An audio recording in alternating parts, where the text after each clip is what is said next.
Assalamualaikum warahmatullahi wabarakatuh. Selamat datang kembali di acara mingguan kita. Tanya apa saja. Kali ini di seri ke-262.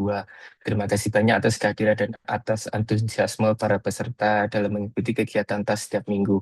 Mohon izin saya membuka acara menggantikan Dr. Pandu yang kebetulan berhalangan hadir. Hari ini adalah topik dari Divisi Fertilitas, Endokrinologi, dan Reproduksi dengan judul Manajemen PCOS tanpa Infertilitas. Topik ini nanti akan dibahas oleh expert dalam bidangnya, guru-guru saya.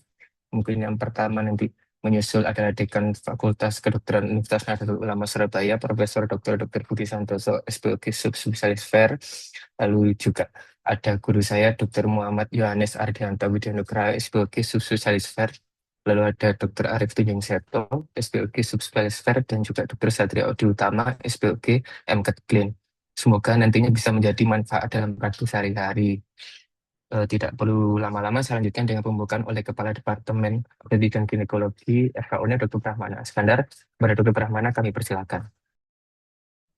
Assalamualaikum warahmatullahi wabarakatuh. Selamat pagi, salam Iya, sejahtera untuk malam. kita semua.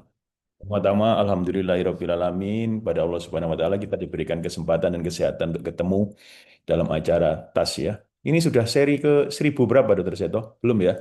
262 dok. Oke. Oh, 262. 262 ya. Jadi tas itu alhamdulillah berkat sejawat semua, dukungan sejawat semua dan tim, Dokter Seto, Dokter Pandu, dan Dokter Aga, ini bisa sampai seri ke 262. Topik tidak pernah habis. Saya tekankan topik tidak pernah habis. Kenapa tidak pernah habis? Perkembangan ilmu luar biasa. Contoh, pada topik kali ini tentang PCOS tanpa infertilitas. Nah, PCOS saja berkembang ya. Itu sejak 12 Mei 2026, kalau saya tidak salah 12 Mei 2026, karena publikasi di Lancet, dipresentasikan di European Congress dari Endokrinologi, namanya ganti ya, mohon saya dikoreksi, namanya ganti menjadi PEMOS begitu ya, Polyendocrine Metabolic Ovarian Syndrome. Karena orang banyak ngomong, noh ini kan disease-nya bukan pada ovarium sebetulnya kan, cuman seolah-olah sebelum ini kita fokus pada kistanya ya gitu ya Dokter Seto ya, padahal disease-nya bukan pada kistanya kan gitu ya. Yang kedua lagi bahwa risiko PEMOS itu memang long term loh ya untuk kardiovaskular dan lain-lain. Bahkan salah satu guideline menyatakan ya harus orang yang PEMOS harus diawasi, diobservasi untuk risiko kardiovaskular disease-nya. Oke, kira-kira demikian. Hanya omong-omong singkat saja. Saya hanya ingin menyapa semuanya. Terima kasih Dokter Wiwit, terima kasih Dokter Audi, terima kasih Dokter Seto, dan terima kasih semua audiens yang setia untuk mengikuti tanya apa saja. Mudah-mudahan kita tetap semangat, sehat, produktif, dan sampai ketemu pada tas berikutnya. Wassalamualaikum warahmatullahi wabarakatuh. Waalaikumsalam warahmatullahi wabarakatuh. Waalaikumsalam warahmatullahi wabarakatuh. Baik, terima kasih banyak Dr. Brahmana. Selanjutnya kami persilakan untuk Dr. Widyanugraha untuk memandu acara sebagai moderator. Terima kasih banyak, Dok. Baik, terima kasih, Dek.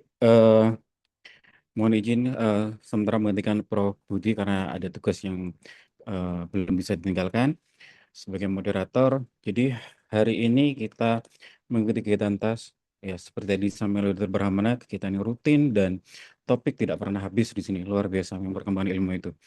Hari ini topik kita adalah manajemen PCOS non-infertilitas. Jadi penanganan PCOS pada wanita-wanita tanpa keluhan infertilitas. Hari ini dengan pembicara Dr. Arif Tunjung Seto dan juga Dr. Satria Audi. Beliau berdua adalah staf dan tokoh dari Fertilitas Surabaya. Baik, kita langsung mulai. Mungkin ada yang dipresentasikan, Dr. Seto atau Dr. Audi. Ada slide? Oke, oke, terima kasih Dokter Wiwit. Mungkin izin saya dulu nanti dilengkapi juga oleh Dokter Seadiodin. Ini saya juga sambil izin ini saya mungkin live di RSUA juga mungkin sekaligus mengajak Pak Asko Asdem yang ada di sini. Jadi mungkin nanti ada pertanyaan apa live di sini atau nanti sekalian saya memberikan kuliah tentang PCOS ya. Mungkin saya mulai semoga nggak terlalu lama. Iya. Sama nih saya dengan PPDS Chief, Dr. Seto. Saya Oh ajak iya, ikut semua.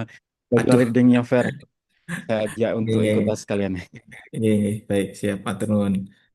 Ini sebentar, pasti ini belum. belum tampil ya, Dokter Aga ya, masih WA ya. Hmm, masih tampil terus sebentar. Oh, Sebentar.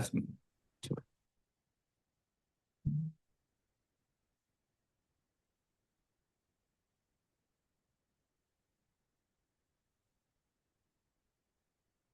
Ya, yang sudah tampil apa ini ya? Ini tampil dek, nggih, sampun. Oh, udah. Sudah, slide slide utama saya ya.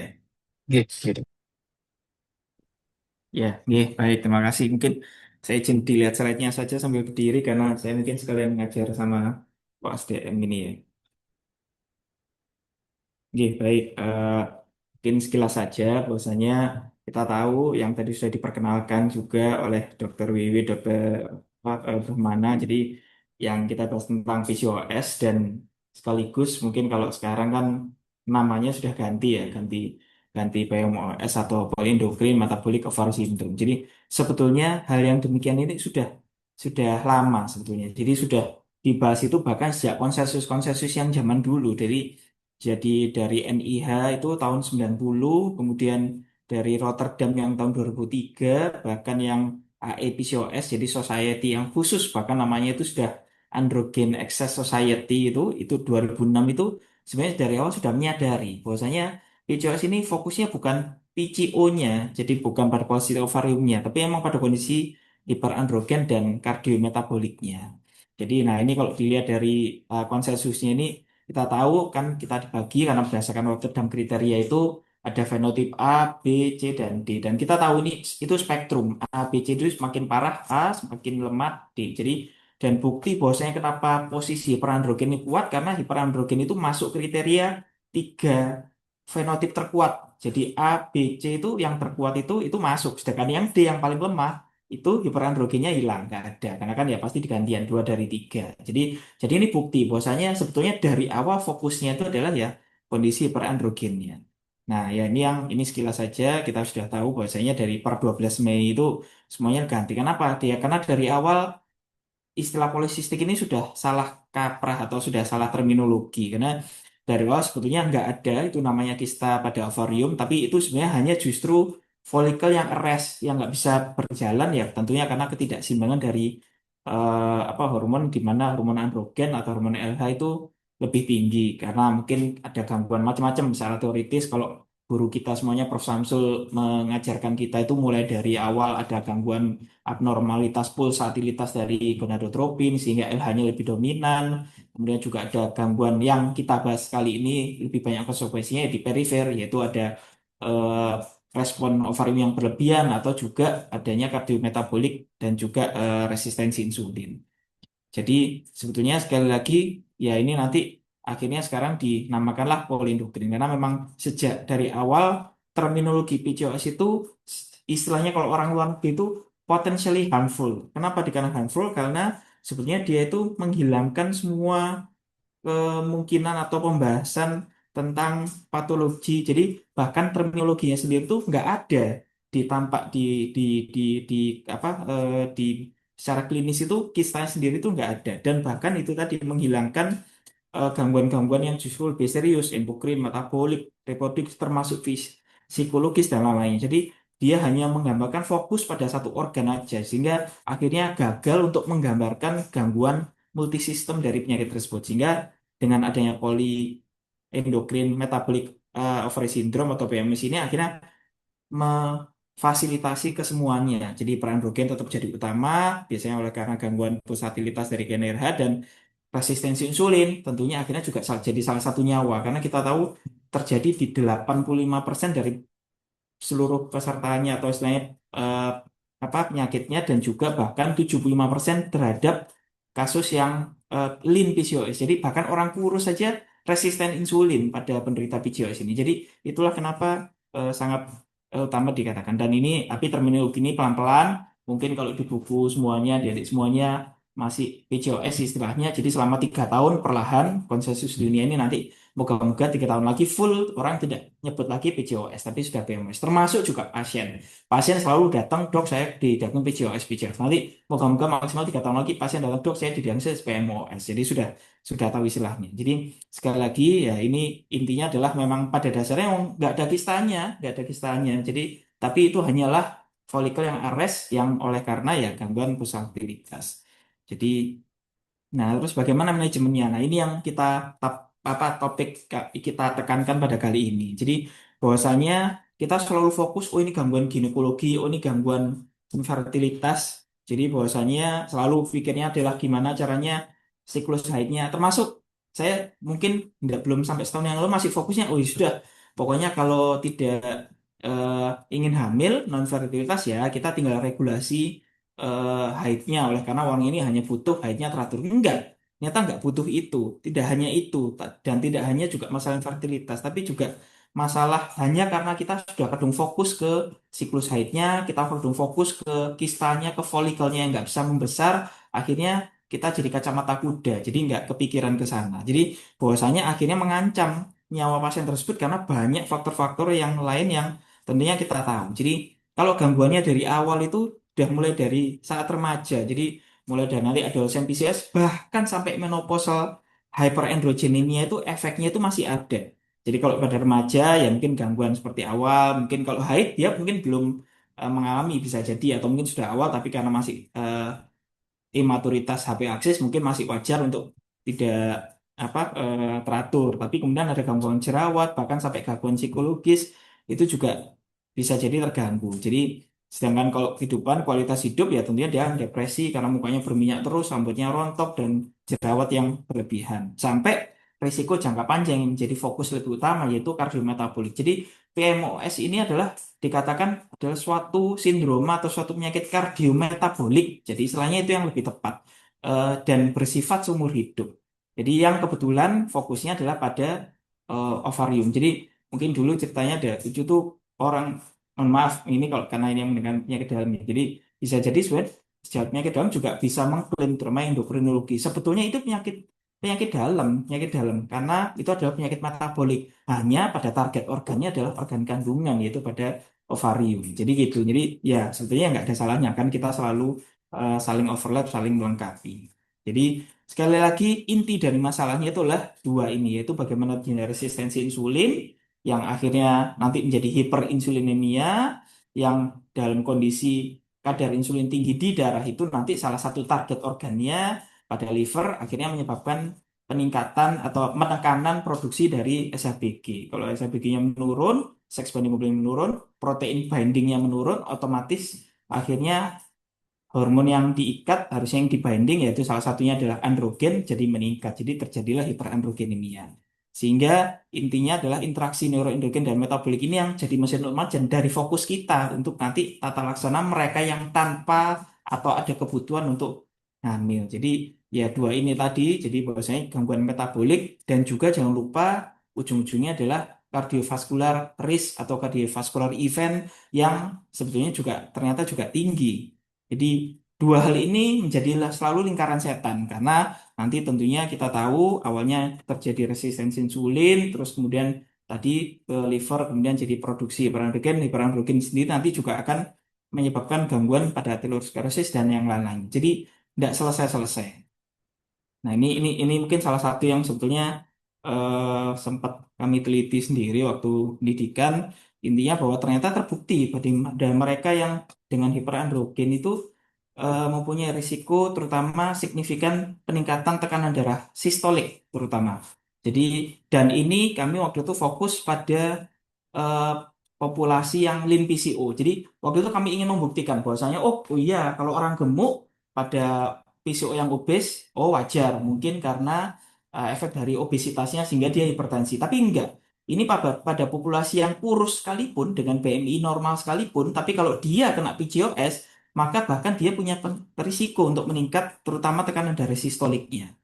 Jadi bahwasanya ya sekarang bagaimana manajemennya ini saya bentar lagi sudah selesai singkat intinya adalah nomor satu tetap apapun itu weight loss itu yang paling utama dengan infertil non infertil weight loss itu yang paling utama. Mungkin kita semua sudah tahu bahwasanya target 5-10% penurunan berat badan dicapai dengan exercise 150 menit per minggu. Jadi kalau dibagi, saya bilang kalau pasien kan setengah jam, Bu, saya seminggu 5 kali kardio metabolik. Kapan kita metabolik? Pokoknya ibu jalan paling tidak sampai ngos-ngosan, ngomongnya agak sulit. Nah, itu tuh sebenarnya sudah masuk dalam fase metabolik, sudah masuk pembakaran. Jadi itu yang paling utama. Tentunya sekaligus screening-screening yang lain. Jadi hipertensi yang persisten, dislipidemia itu kalau di luar negeri rutin pasti sudah dilakukan screening baik itu tekanan darah maupun profil lipid. Itu yang sebetulnya prevensi kita terhadap risiko kardiovaskular pada penderita PCOS. Sedangkan penyakit metabolik karena insulin resisten, Sagai tetap first line-nya tetap bahwasanya dengan eh, apa lifestyle modification. Metformin selalu jadi pertanyaan dari dulu. Dok, apa semua penderita PCOS kena metformin atau kita harus berikan metformin? Tidak. Kalau zaman dulu faktor risikonya atau apa kontroversinya tuh apakah kita harus tunggu Homair apa enggak, kurang dari 2 atau lebih dari 2. Kalau sekarang lebih ditegaskan lagi khusus pada mereka yang hanya pada faktor risiko, misalnya memang sudah ada prediabetes atau diabetes atau gangguan metabolik yang lainnya, itu baru indikasi kita berikan metformin. Termasuk nanti ada sekarang kalau sudah pasti sudah yang lagi heboh kemarin juga barusan rame kan masalah Ozempic sama Glutide dan kawan-kawan itu tuh.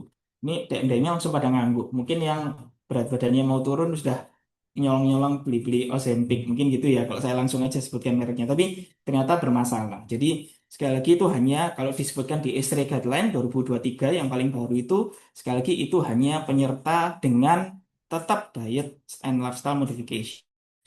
Jadi sekali lagi sequelae metabolik terutama karena diabetes meningkat 9 kali lipat pada penderita PCOS kok tadi ya, Mbak.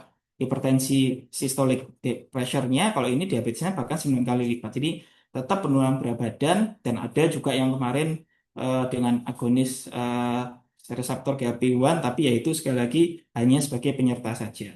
Nah, ini yang juga tidak boleh dilupakan bahwasanya ada risiko hiperplasia endometrium oleh karena anupus estrogen. Jadi risiko sampai keganasan si endometrium. Sehingga itulah kenapa dikatakan di guideline bahwasanya terapi utamanya pada mereka yang tidak ingin hamil atau non infertilitas ya COC ini memang jadi yang utama kecuali ada kontraindikasi COC.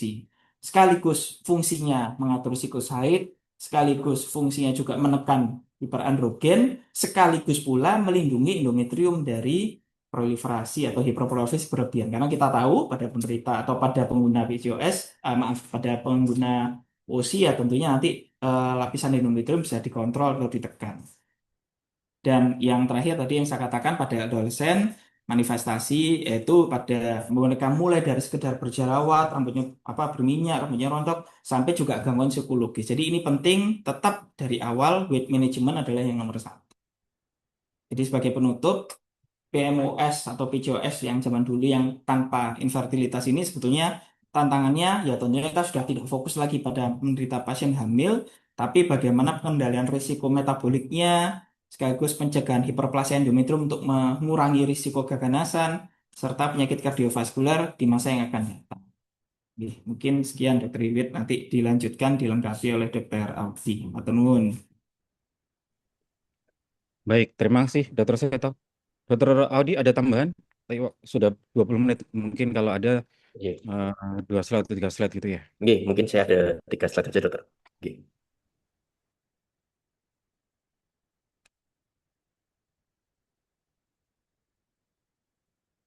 Oke, izin apakah tampak? Oke? Sudah tampak ya slide saya? Ya, sudah. Ya, mungkin ini sedikit saja sudah sangat jelas dari dokter Wiwit. Nah, ini untuk diagnostik kriteria memang 3 tadi ya. Yang pertama hiperandrogen, oligo dan anovulasi dan juga dari ovariumnya ada polikistik. Nah, mungkin ini yang dari yang istri yang terbaru ya, yang 2023 ini bahkan ini mungkin menurut saya sangat memudahkan dan juga secara klinis mudah dipakai. Jadi bila ada irregular cycle dengan clinical hyperandrogenism, eh, kita bisa mengeksklut other cause. Nanti bila memang sudah tereksklut semua, kita bisa mendiagnosis dengan PCOS. Kemudian bila ada irregular cycle tapi tidak ada klinis hiperandrogen, kita bisa tes untuk biochemical hyperandrogenism. Lalu bila ada irregular cycle, kemudian juga ada clinical dan biochemical hyperandrogenism, pada yang dewasa bisa kita periksakan ultrasound atau AMH. Jadi AMH itu bukan untuk single test, tapi untuk pelengkap saja. Itu yang terbaru dari X-ray. Kemudian pada adolescent tidak perlu wajib untuk USG.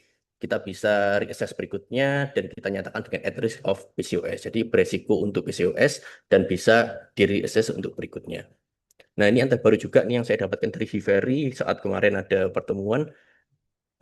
Jadi untuk Indonesia memang untuk skor Ferryman Gallwey itu batasnya 5 untuk yang Indonesia yang terbaru ini. Ini yang saya dapatkan juga dari beberapa negara juga beda-beda. Jadi untuk yang Asia memang relatif lebih rendah untuk batasnya cut-off-nya. Mungkin yang untuk yang Eropa atau mungkin negara yang Arab itu bisa lebih dari 5 karena kan memang secara genetik dan secara fenotipnya dia lebih mungkin hair growth-nya lebih banyak. Jadi kalau Indonesia kemarin kesepakatannya 5 yang terbaru. Nanti mungkin kalau ada yang terbaru juga nanti saya dikoreksi dokter Wiwit. Kemudian ini yang saya ambil dari X-ray juga, COC memang first line dengan dimulai dari low dose juga karena memang PCO atau PMOS ini resikonya bisa pendek hingga panjang ya. Jadi yang panjang hingga kardiovaskular dan resiko untuk hiperplasia endometrium sampai CA endometrium.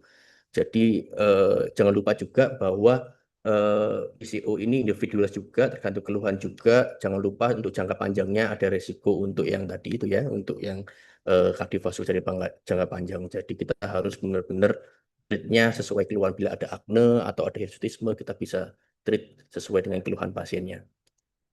Jadi yang saya dapat juga dari beberapa pertemuan kemarin itu bahwa salah satu penyebab kita, maksudnya dari dunia ini mengganti menjadi PMOS itu salah satunya bahwa PCOS ini bukan hanya suatu penyakit yang menyerang ovarium saja, tapi ovarium adalah suatu target organ.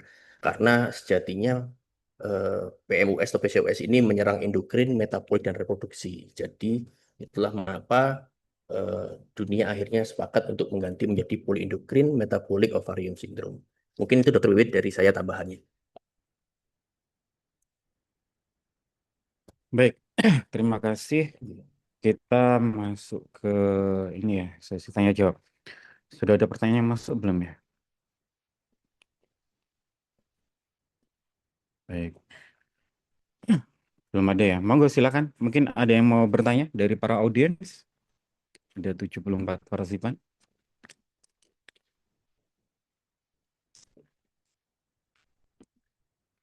Belum ada ya.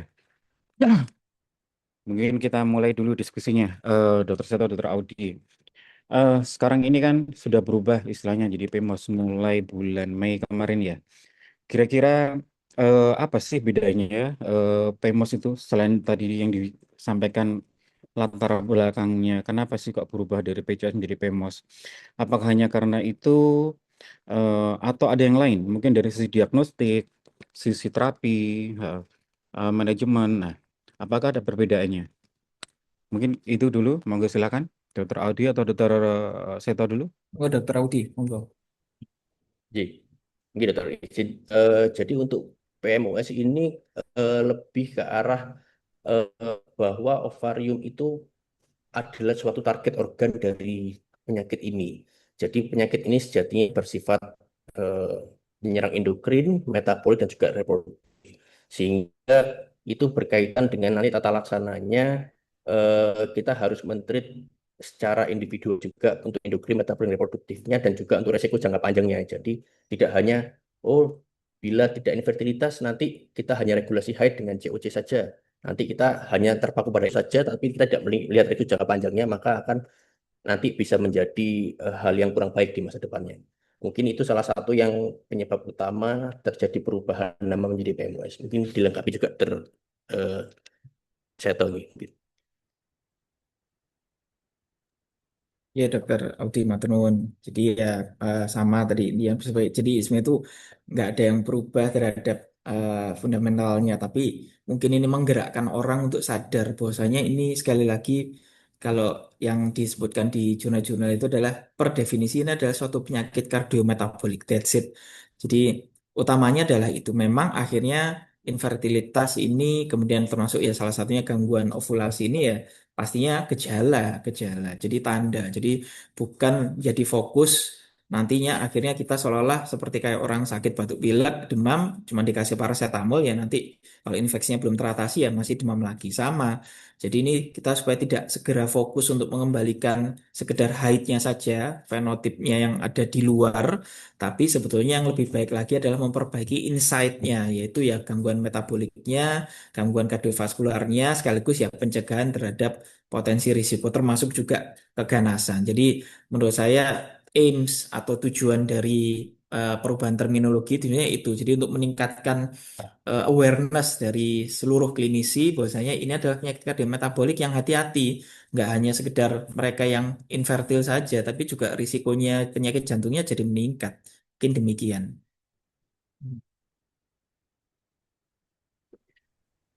Ya, baik. Kita bergeser ke penanya. Sudah ada pertanyaan masuk.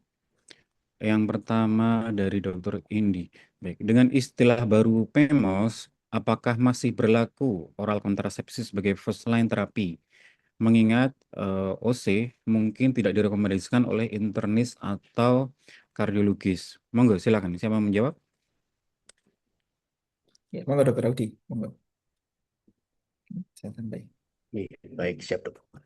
Oke, jadi memang seperti dikatakan Dr. Seto, jadi tidak ada perubahan dari diagnostik dan terapi yang sangat signifikan dengan perubahan nomenklatur menjadi PMOS. Jadi memang COC masih menjadi first line ya, jadi masih tetap first line karena dari rekomendasi juga dia ada 3 hal utama yang sangat bisa untuk diatur dari COC. Jadi siklus menstruasi, kemudian melindungi endometrium juga ya kalau. Jadi endometrium terlindungi juga dari anopus estrogennya dan juga bisa menurunkan androgen bebas ya.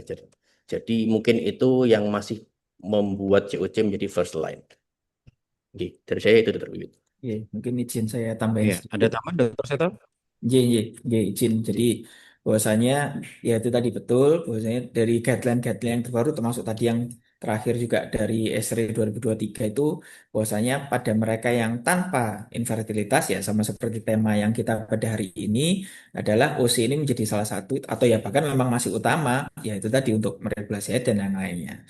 Mungkin ada tambahan sedikit bahwasanya kalau dulu kita selalu berpikir salah satunya kan karena ini gangguan termasuk juga hiperandrogen. Oh, kita cari sewa atau preparat anti androgen yang paling kuat. Kita tahu yaitu siproteron asetat ya atau kita ngomong aja Diana kan mungkin ya memang belum banyak produknya. Tapi ternyata dari yang terbaru ini siproteron asetat ini akhirnya juga bukan jadi yang first line karena ternyata sekali lagi ya ini perubahan dinamis ilmu ditimbang-timbang lagi ya risiko tromboembolinya juga tetap tinggi yang kita tahu memang ada pada preparat ini. Jadi makanya kenapa ya ini kalau dari bisnis pabrik farmasi ya kita ngomong gak geser sedikit akhirnya produk ini lebih sering dipaparkan sebagai obat jerawat ya, karena kalau dipaparkan sebagai obat hormonal akhirnya pun terapi atau risiko tromboembolinya lebih tinggi dan akhirnya jadi nggak laku istilahnya gitu. Jadi ternyata bukan yang first line lagi juga. Jadi dan tidak disebutkan adanya perbedaan signifikan. Jadi antara keseluruhan OC. Jadi sebenarnya itu hanya pesannya adalah dari konsensus adalah pilihlah mungkin kadar estrogen yang paling rendah ya. Tentunya mungkin untuk menurunkan risiko itu tadi. Toh semuanya tetap mengurangi androgen dan juga menjaga endometrium. Jadi terus kemudian kalau tambahan lagi sedikit mungkin kalau ya kita sudah pernah bahas ini di tas sebelumnya yang terapi hormonal pada kondisi tertentu. Waktu itu dengan obesitas dan atau mungkin jantung itu kan dikhawatirkan selalu dua itu yang paling sering. Jadi hipertensi dan obesitas. Nah ini waktu itu ada konsensusnya saya lupa mungkin di slide saya sebenarnya juga ada bahwasanya khusus pada kasus obesitas sebetulnya masih memungkinkan kalau kita memberikan terapi OC itu dengan catatan bahwasanya profil metaboliknya bagus. Jadi tidak apa-apa dia statusnya adalah penyakit diabetes, orang dengan penderita diabetes tapi asalkan regulated, jadi well regulated. Jadi artinya HbA1c-nya bagus, mungkin HOMA-IR-nya juga bagus atau gula darah puasa 2 jam setelah makannya bagus, itu sebenarnya masih bisa. Nah, sedangkan yang lebih kontraindikasi memang pada mereka yang dengan hipertensi itu yang memang lebih kontraindikasi. Nah, kalau kembali lagi ke guideline PCOS ini dikatakan kalau memang ada kontraindikasi terhadap USI ya bisa kita nanti second line-nya tentunya dengan preparat progestin minimal untuk menjaga regulasi haidnya dan juga untuk menjaga endometriumnya. Mungkin gitu aja Dr. Wid, teman-teman. Ya, bagus. Baik, terima kasih Dr. Seto, Dr. Adi. Jadi memang OC ini kita memang harus hati-hati. Kita harus ingat bahwa OC ini adalah hormon steroid. Jadi dia punya kontraindikasi. Itu relatif atau absolut. Tadi sudah disampaikan beberapa contohnya. Dan kita juga harus ingat bahwa hormon steroid ini punya efek mineral kortikoid, glukokortikoid, androgenik, trombogenik. Maka itu tidak bisa kita pukul rata semuanya, tetap kita harus evaluasi dari masing-masing pasien sehingga individual memang terapinya. Baik, mungkin kita lanjut ke pertanyaan berikutnya. Mengapa illness atau penyakit ini masih disebut sebagai sindrom, bukan disease? Seperti pada endometriosis disease misalkan begitu. Nah, mungkin Dokter Seto atau Dokter Audi, Dokter Seto mungkin. Ya, baik. Jadi ya kembali lagi karena justru itu yang menjadi bahaya kalau istilahnya kalau menurut kami ya mungkin hemat kami mungkin nanti dilengkapi Dokter Wiwit, Dokter Audi juga kalau misalnya kita akhirnya menamakan penyakit ini hanya dengan disease saja karena itu tadi ya akhirnya kembali lagi orang hanya fokus pada disease-nya atau pada gejala atau keluhan yang akhirnya nanti disampaikan oleh pasien. Padahal tidak. Sekali lagi, kenapa ini tetap kita harus fokus pada sindrom karena menekankan atau meningkatkan awareness kita kembali bahwasanya ini tuh adalah penyakit yang multifaceted disease yang seperti yang tadi sudah pernah saya paparkan. Jadi eh, kita harus fokus juga bahwasanya ada risiko-risiko gangguan metabolik, ada risiko-risiko kardiovaskular pada penyakit ini, termasuk juga psikososial, oleh karena pada mereka yang usia masih remaja, bahkan terakhir pada yang ini disebutkan efek hiperandrogen pada postmenopausal syndrome. Jadi maaf, postmenopause. Jadi pada postmenopause itu ternyata juga tetap sama. Jadi risiko penyakit ini juga tetap ada. Jadi pada wanita pasien menopause itu hiperandrogenemia onset itu terutama juga menyingkirkan adanya gangguan jadi ada ovarian hypertrichosis atau androgen secreting tumor. Jadi intinya pada kondisi post menopause itu jadi tetap ada efek dari perandrogen. Jadi itulah kenapa sangat luas dan sekali lagi untuk menekankan bahwasanya ini adalah gangguan multi organ atau multi sistem sehingga tidak bisa kita hanya menemukan disease seperti endometriosis akhirnya nanti malah hanya berkutat pada gejala atau ada keluhan yang diberikan oleh penderita. Mungkin demikian, Dokter Win. Ya, baik. Ada tambahan, Dokter Audi? Iya, mungkin kalau dari saya kan Baik, kita lanjut ke pertanyaan. endometriosis, disease, ya,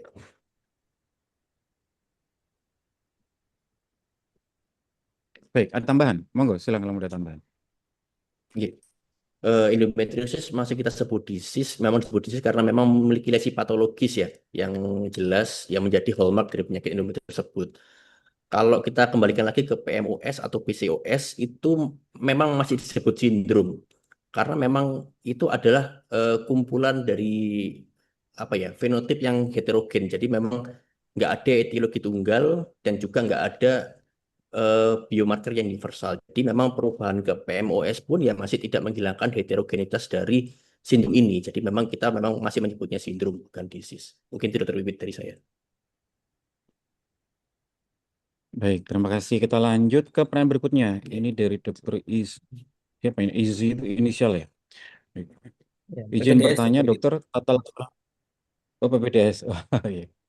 Hmm. Izin bertanya, dokter, tata laksana untuk PMOS ini bila tanpa infertilitas, apakah hanya modifikasi gaya hidup? Kemudian bagaimana dengan terapi hormonal? Apakah harus selalu diberikan? Baik, mungkin dari dokter Audi dulu. Monggo silakan. Ya, terima kasih pertanyaannya. Jadi pada PMOS atau PCOS tanpa invaliditas memang modifikasi gaya hidup ini merupakan terapi dasar ya. Terapi dasar maksudnya untuk semua pasien. Jadi modifikasi gaya hidup, lifestyle itu memang terapi utama basic untuk semua pasien. Terutama pada pasien yang overweight, obesitas, dan juga ada risiko untuk metabolic syndrome-nya. Namun jangan lupa bahwa ini sindrom ya, kumpulan gejala yang kita tata laksana tidak ada level saja, melainkan disesuaikan sama apa dan juga apa yang mengganggu pada pasien tersebut. Memang OC juga masih first line, masih menjadi pilihan juga pasien yang tanpa identitas.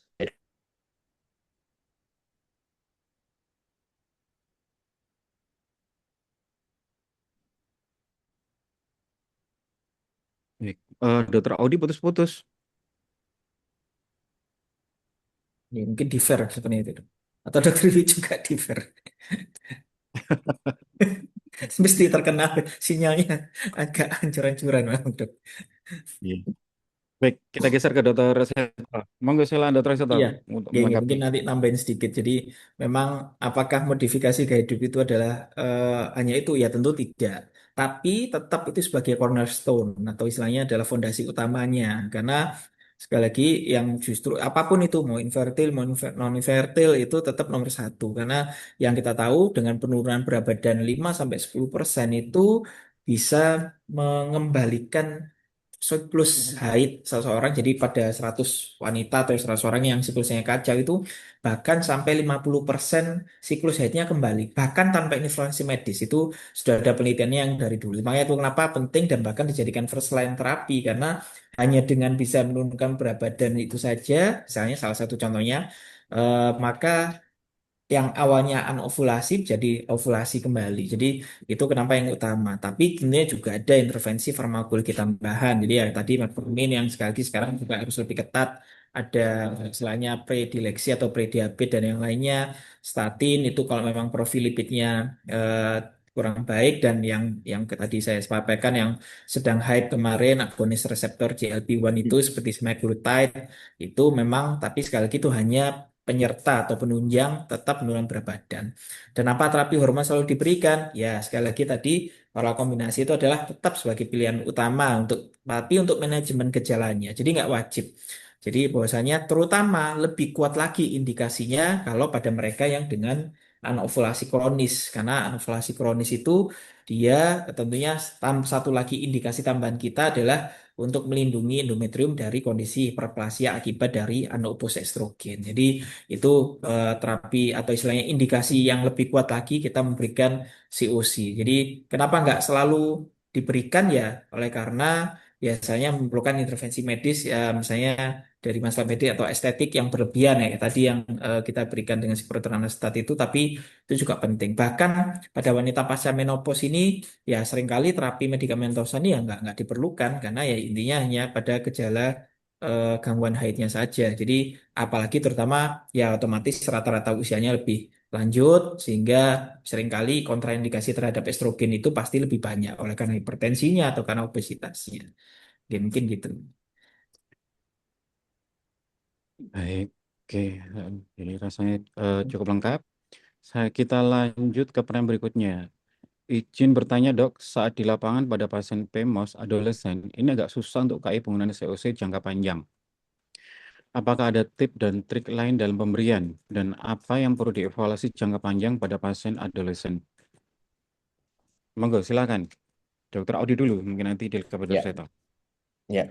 Terima kasih dokter. Jadi pada remaja ya, pada adolescent ini dengan PMS memang tantangan utamanya sebenarnya kayaknya beberapa kali bukan pemilihan obatnya, tapi bagaimana tantangannya adalah penerimaan compliance dari pasien dan orang tuanya gitu ya untuk terapi jangka panjang, karena kan memang jika kita berikan kita kasih ibu ini pil KB kombinasi atau pil kontras pil hormon kombinasi atau kita sebut nama lainnya seperti itu, mungkin anggapannya bahwa loh anak saya kok diberikan obat seperti ini. Nah, kita harus memberikan penjelasan dulu, orang tuanya memang harus mendukung, harus suportif terhadap terapi ini. Jadi perlu dijelaskan bahwa pemberian OC juga bukan semata-mata bukan untuk kontrasepsi, melainkan untuk mengatur siklus menstruasinya, mengurangi gejala hiperandrogenismenya, serta yang paling utama juga adalah melindungi endometrium, terutama pada kondisi yang anovulasi yang lama, yang kronis ya. Namun dari rekomendasi juga tidak semua pasien yang adolesen ya, yang remaja, yang dengan PMOMS harus diberikan OC. Jadi memang yang gejala ringan, siklus yang masih cukup baik dengan masih dalam masa maturasi bisa modifikasi gaya hidup dulu. Jadi diobservasi jangka pendek hingga jangka panjang tanpa OC. Jadi mungkin yang ditekankan adalah bagaimana kita memberikan KIE edukasi kepada pasien dan juga orang tuanya agar suportif dan compliance baik. Itu dokter dari saya. Dok. Baik, mungkin ada tambahan ya Dokter Seto?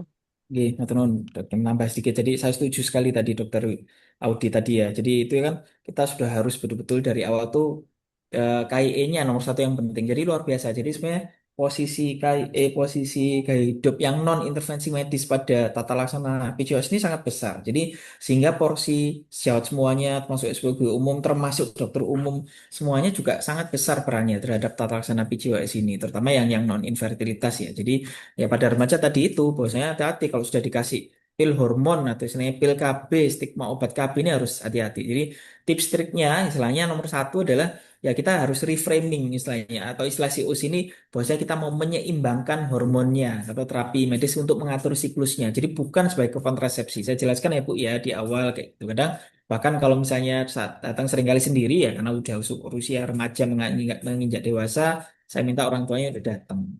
Jadi itu, jadi hanya untuk menyeimbangkan hormon. Yang kedua adalah tentunya edukasi untuk sebagai perlindungan jangka panjang. Ya kita tahu misalnya pada adolesen usianya kalau misalnya 17, 17, 18 mungkin jangka panjangnya efeknya nggak terlalu panjang. Tapi kalau kita datang dengan usia yang lebih muda lagi, dengan pada usia yang 15, 16 tahun yang intinya adalah berarti paparan anovulasi estrogennya lebih panjang, maka penting untuk sekali lagi kita melindungi pasien ini atau anak ini atau orang ini adalah dari risiko anopause estrogen termasuk risiko nanti keganasan. Jadi dari situ kita bisa ini. Dan yang ketiga adalah bahwasanya ini terutama pada mereka yang kita tahu adolesen itu bisa jadi ini hanya trial of, nggak selamanya. Meskipun yang kita tahu tadi saya tekankan di awal adalah ini adalah penyakit kardiometabolik jangka panjang atau seumur hidup. Tapi sebenarnya khusus pada adolesen ini kita bisa dalam tanda kutip trial karena jadi ini adalah tetap ada peran sebagai imaturitas HPO aksis, harapannya kemungkinan bisa kembali setelah beberapa siklus, sehingga itu menjadi salah satu istilahnya rayuan atau penjelasan kita ke orang tua atau ke remaja tersebut bahwa saya ini tidak selalu selamanya, termasuk juga risiko yang lain. Nah, kalau misalnya eh, kontraindikasi ya tentunya nanti kita bisa bergensi sedikit. Evaluasi jangka panjang tadi ditanyakan kalau pada adolesen sama karena ini kasus risiko metabolik ya screening diabetesnya bisa HbA1c atau dengan UGTT itu kalau di luar negeri terutama indikasi pada mereka yang memang mulai overweight BMI di atas 30 itu sebaiknya memang sudah ya berkala tidak disebutkan setiap berapa bulan untuk kita screening risiko metaboliknya, termasuk kardiovaskularnya, tekanan darahnya, karena itu tentunya juga jadi risiko. Demikian, Dr. Iwin.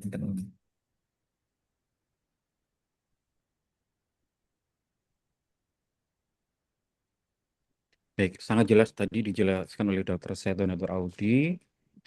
Baik, ini ada pertanyaan lagi nih.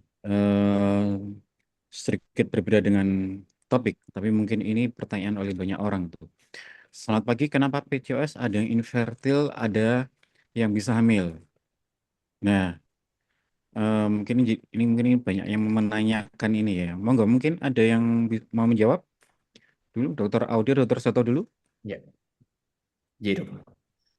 Jadi memang ini pertanyaan yang sangat sering ya dok, mungkin dari pasien dan juga keluarganya dan juga mungkin sejawat juga. Jadi mengapa PCOS ada yang infertil, ada yang bisa hamil? Jadi meskipun infertilitas itu salah satu manifestasi ya dari PMOS atau PCOS, tapi tidak semuanya akan mengalami infertilitas. Jadi ini karena PMOS ini spektrum penyakit dengan derajat gangguan ovulasi yang mungkin variatif ya, variasi tinggi. Jadi ada yang pasien yang mengalami anovulasi kronis sehingga tidak ovulasi, jadi tidak dapat hamil secara spontan. Ada yang oligoovulasi sehingga ovulasinya masih terjadi sekali, tetapi masih ada kesempatan untuk bisa hamil spontan meskipun lebih rendah peluangnya. Bahkan ada fenotip fenotip C, fenotip yang C itu yang masih ovulator ya. Jadi pasien ini masih ada ovulasi yang relatif teratur sehingga eh, masih bisa eh, fertilitasnya masih bagus. Selain itu juga kita harus ingat bahwa infertilitas itu juga dipengaruhi oleh faktor-faktor lain ya, seperti usia, BMI, kemudian kualitas dari pasangan juga, sperma pasangan, dan juga bagaimana tubuhnya, dan juga bagaimana dari pola hubungan seksual dari pasangan tersebut. Mungkin itu dokter dari saya. Ya, mungkin dokter saya itu bisa menambahkan. Singkat aja mungkin David. Jadi ya karena kita tahu ya salah satu fokusnya kalau kita agak melenceng dikit ke masalah infertilitas ya karena kan penderita PCOS ini kalau dikaitkan dengan efek infertilitasnya ya karena tentunya kaitannya dengan gangguan ovulasinya simple. Nah masalahnya memang dalam kenyataannya sebetulnya dalam populasi umum prevalensinya itu 38% penderita PCOS itu masih norm ovulasi atau ya tetap dengan ovulasi siklus yang masih normal. Jadi secara logika ya mereka ya hamil-hamil saja. Dan kalau mungkin dijelaskan lebih dalam, tadi sudah dijelaskan sangat detail tadi oleh Dokter Audi tadi bahwasanya ya mungkin mereka yang fenotip C dan fenotip D yang dengan tetap normal ovulasi tanpa gangguan oligoovulasi atau bahkan tanpa hiperandrogen ya sangat ringan gangguannya terhadap gangguan fertilitas. Jadi ya tentunya kemungkinan hamilnya tetap tinggi. Mungkin demikian, teman-teman. Ya, jadi memang tidak semuanya ya selalu langsung berakhir pada gangguan hamil ya, dokter saya atau dokter Audi. Mungkin tadi sudah dijelaskan. Ada 2 dari 3 yang kalau kita pakai kriteria Rotterdam itu ya, oligoanovulasi, hiperandrogen, dan kemudian eh, eh, polimorfo, polimorfologi ovarian, polikistik ovarian morfologi. Nah, yang telur kecilnya banyak. Kalau di PIMOS ini sekarang bertambah, bukan 12 tapi 20. Tapi dengan syarat 8 MHz untuk probe-nya. Jadi tidak semuanya serta-merta terjadi gangguan untuk infertilitas. Itu yang perlu ditekankan di sini. Baik, kita lanjut ke pertanyaan berikutnya dari Dr. Aida. Apakah terdapat biomarker baru yang direkomendasikan untuk memprediksi risiko komplikasi metabolik pada pasien PMOS ini? Jika pasien sudah haid teratur dengan modifikasi hidup, apakah masih perlu diperlukan terapi farmakologi untuk mencegah komplikasi metabolik di waktu yang datang? Monggo, silakan. Siapa dulu? Monggo. Dokter Audi dulu atau Dokter Seto? Iya, iya, iya, saya coba gitu. Jadi hingga saat ini dari yang rekomendasi terbaru pun belum ada biomarker tunggal ya. Di Indonesia pun juga masih variatif di masing-masing center juga tidak ada yang menyatakan bahwa ada satu biomarker tunggal yang dipatenkan untuk mendiagnosis suatu PMOS ini. Jadi penilaian resiko masih didasarkan dari faktor klinis dan juga pemeriksaan metabolik ya. Jadi misalnya jangan dilupakan bagaimana BMI-nya serta lab-lab HbA1c, profil lipid dan juga bila didapatkan bisa SHBG juga dan juga jangan AMH juga bisa menjadi suatu marker tapi bukan sebagai single test juga. Jadi mungkin hingga saat ini masih belum ada satu biomarker tunggal gitu. Mungkin dokter Seto bisa menambahkan dok.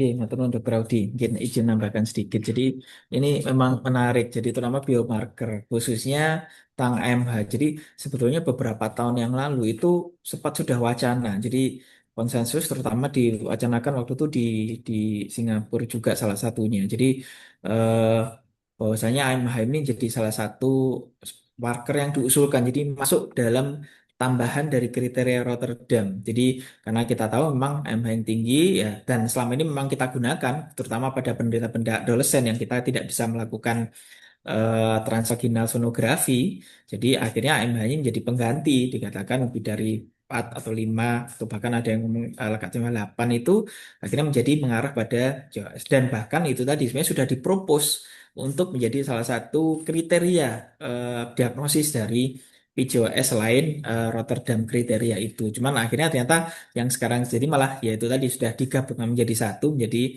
terminologi PMOS. Jadi itu yang baiknya. Yang lain-lain sebenarnya profil lipid dan apoprotein dan yang lain sebenarnya nggak tidak terlalu.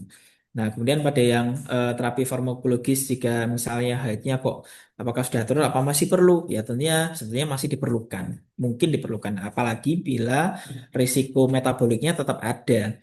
Jadi kita tahu pemulihan siklus ovulasi itu 85% tadi yang dikatakan kan, biasanya 85% penderita PCOS itu atau PMS itu adalah tetap ada risiko resistensi insulin. Bahkan 75% pada mereka yang kelompok khusus lin PCO itu juga tetap, meskipun lin juga tetap 75%. Jadi nggak menurun jauh hanya dengan berat badannya itu turun. Jadi ini bukti bahwasanya saking kuatnya posisi resistensi metabolik insulin ini pada patofisiologi PMS. Jadi, nah tapi memang sekarang lebih ketat, termasuk tadi pemberian metformin juga lebih ketat. Ada yang mengatakan batasannya patokannya dengan HOMA-IR. Kalau zaman dulu ada yang dengan BMI lebih dari 25, HOMA-IR lebih dari 2 dan yang lainnya. Jadi tapi intinya adalah semua itu dengan harapan mengurangi progresi menuju diabetes, bahkan dikatakan bisa menurunkan sampai sepertiganya, kurang lebih 31% risiko terhadap diabetes. Kemudian kalau yang lain-lain, statin dan yang lain itu enggak. Tapi yang penting adalah yang tadi sudah saya sebutkan, screening berkelanjutan,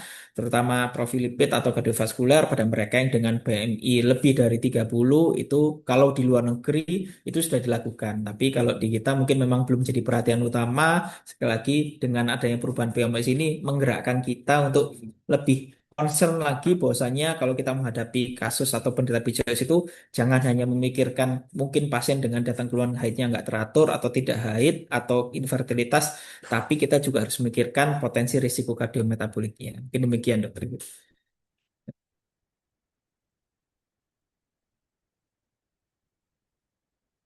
Masih mute dokter Wid. Baik, terima kasih. Jadi ini pertanyaan menarik ini, karena pertanyaan telah langsung fokus pada metabolik. Jadi memang karena perubahan dari PCOS jadi PMOS ini yang sering kali terlewatkan metabolik gitu. Kalau dulu zaman saya sekolah, sering kali Prof. Samsul itu juga ngajar kita bahwa ingat ada problem gejala di jangka pendek, jangka panjang. Jangka panjang itu salah satunya adalah sindrom metabolik. Nah, inilah yang sekarang ditangkap oleh istilah PMOS tadi. Nah, untuk sindrom metabolik ini yang kita lihat biasanya ada tiga sih. Satu, dislipidemi, dua, kardiovaskular tadi, hipertensi, tiga adalah gangguan gula darah. Tadi sudah dijelaskan dengan detail oleh Dr. Seto, Dr. Audi. Eh, Mungkin sedikit menambahkan, salah satu mungkin yang mudah yang dulu sering disampaikan oleh Prof. Budi Santoso itu adalah mengukur lingkar perut. Lingkar perut pada perempuan itu batas 80. Kalau di atas 80 itu hati-hati ada kemungkinan sindrom metabolik. Nah, baik, mungkin kita lanjut ke pertanyaan berikutnya. Apakah gambaran ovarium yang dulu PCO menjadi normal? Ini boleh dikatakan bahwa gangguan hormonnya sudah terkontrol. Ini mungkin jadi pertanyaan terakhir ya, karena hampir jam 11. Monggo silahkan, Dr. Seto atau Dr. Audi. Dr. Seto dulu mungkin. Ya, gih, Pak Temun. Ya ini tadi yang saya jelaskan tadi, bahkan sudah ada di slide-nya ya. Jadi, apakah kalau gambaran PCO itu yang dulu PCO menjadi normal, boleh dikatakan gangguannya kontrol? Tentu tidak. Tentu tidak. Kenapa? Karena yang sudah jelas bahwasanya dari dulu yang kita tahu tadi, kalau saya tunjukkan tadi kriteria Rotterdam itu tadi, bahwasanya PCO itu adalah kriteria paling lemah di antara ketiga kriteria PCOS Rotterdam. Di nomor satu paling kuat adalah hiperandrogen karena dia ada di fenotip A, B, dan C. Nomor dua adalah gangguan ovulasi, ada di fenotip A dan B. Yang ketiga baru gangguan gambaran PCO atau morfologi di C dan D. Jadi ini kelihatan bahwasanya gambaran PCO itu adalah gangguan, dan sayangnya ini menjadi penyakit atau istilahnya tanda yang selalu menjadi diagnosis awal kita semuanya, termasuk saya juga istilahnya zaman dulu ya istilahnya. Jadi kalau kita udah dapat pasien sudah ngomongnya kok gangguannya haid ini, begitu TVS terus PCO-nya gambaran PCO ada, oh ibu langsung PCOS. Padahal sekali lagi itu adalah yang paling lemah dari ketiganya itu. Jadi sekali lagi kalau itu membaik itu tidak bukan memberikan berarti ini sembuh ya. Satu, ini penyakit yang jangka panjang, yang kedua adalah ini. Dan itulah kenapa yang menjadi dasar tujuan konsensus menjadikan PMOS itu ya karena itu supaya kita sebagai klinisi tidak melulu fokus pada gambaran PCO-nya karena bukan itu, tetapi adalah banyak hal yang jauh lebih urgent untuk kita pikirkan adalah kardiorespirasi dan kardiometaboliknya. Mungkin demikian dokter. ditambahin dokter Audi. Iya, Baik, izin sedikit Dokter menambahkan ada dokter. tambahan? Ya. Izin sedikit menambahkan dokter. Jadi memang saya setuju dengan dokter Seto. Jadi bila ada pasien yang sebelumnya ada gambaran yang PCO atau mungkin ada gangguan ovulasi yang kemudian di treatment menjadi norma ovulasi, kita dapat mengatakan fungsi reproduksinya membaik. Namun kita harus garis bawah juga PMOS ini bukan gangguan ovarium saja, itu hanya target organ. Jadi ini adalah gangguan yang mencakup aspek reproduksi, endokrin, dan metabolik. Oleh karena itu, perbaikan dari ovarium atau ovulasi tidak otomatis mengartikan bahwa selalu gangguan hormonal dan metaboliknya sudah terkontrol. Jadi tetap harus evaluasi yang lain juga, evaluasi hiperandrogenismenya, mungkin parameter-parameter metabolik lainnya. Mungkin itu dokter tambahan dari saya.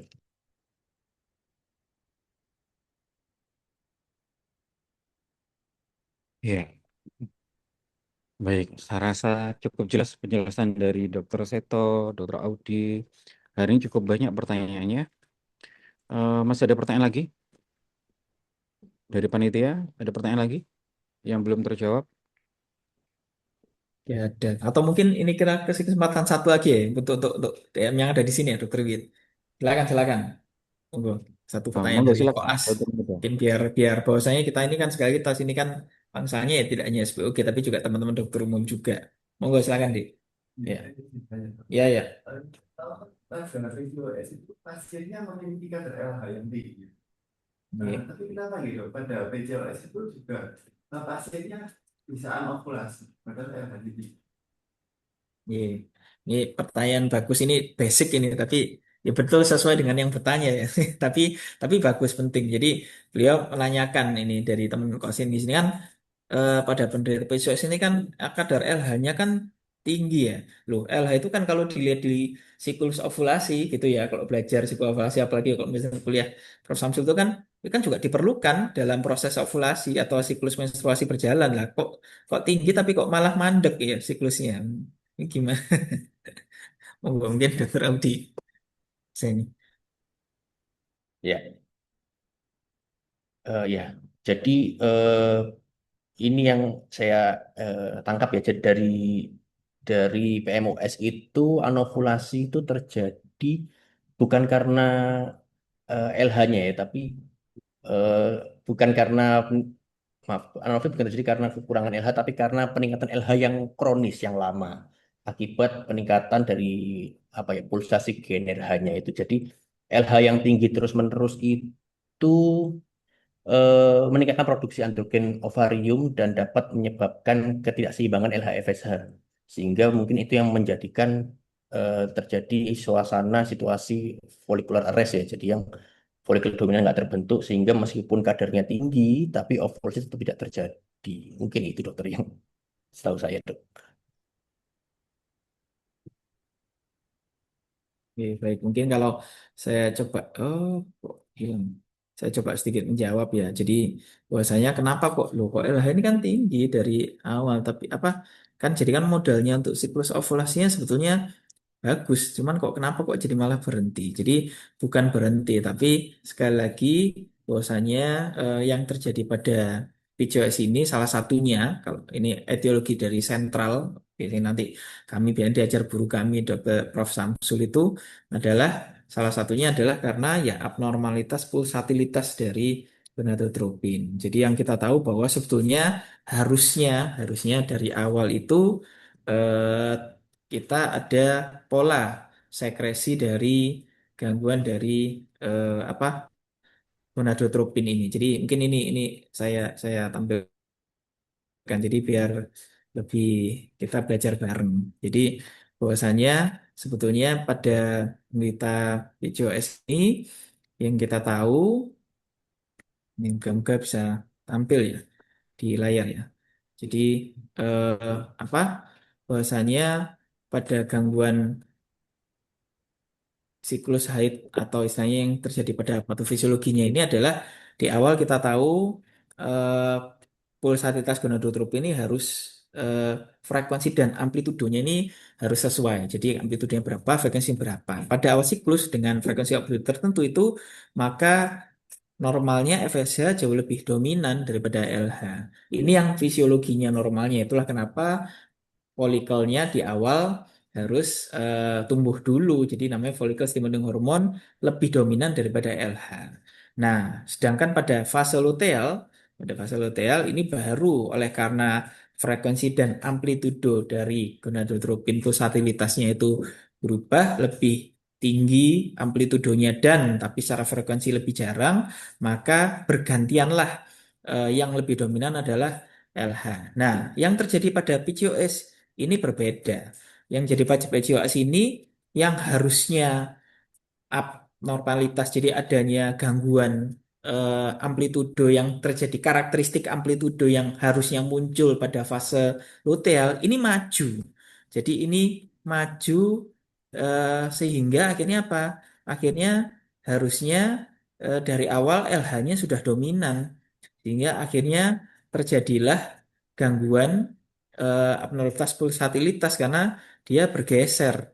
Jadi akhirnya normalnya oleh karena adanya gangguan neuroendokrin, ovarium, adrenal, obesitas. Nah, ini bergeser pulsatilitasnya itu sehingga efek atau dominasi terhadap produksi FSH ini diblok atau berkurang sehingga akhirnya yang lebih dominan adalah LH. Jadi ya tetap semuanya itu ada batasnya. Ditambah lagi kenapa pada penderita 60% penderita obesitas PCOS itu adalah obesitas karena kita tahu memang PCOS itu atau hormon steroid itu kan kita tahu urut-urutannya. Jadi kolesterol, progesteron, androgen, estrogen. Nah, kolesterol ini jaringan lemak ini menjadi bahan baku yang paling awal.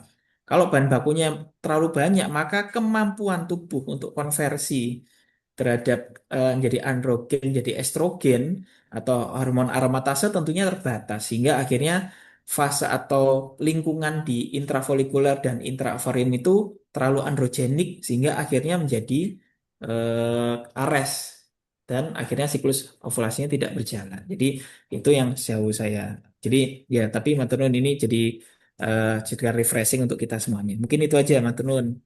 Berwit. Ya, baik. Mungkin karena sudah rasanya cukup ya, Dokter Seto, Dokter Audi. Iya. Rasa udah jam 11 mungkin.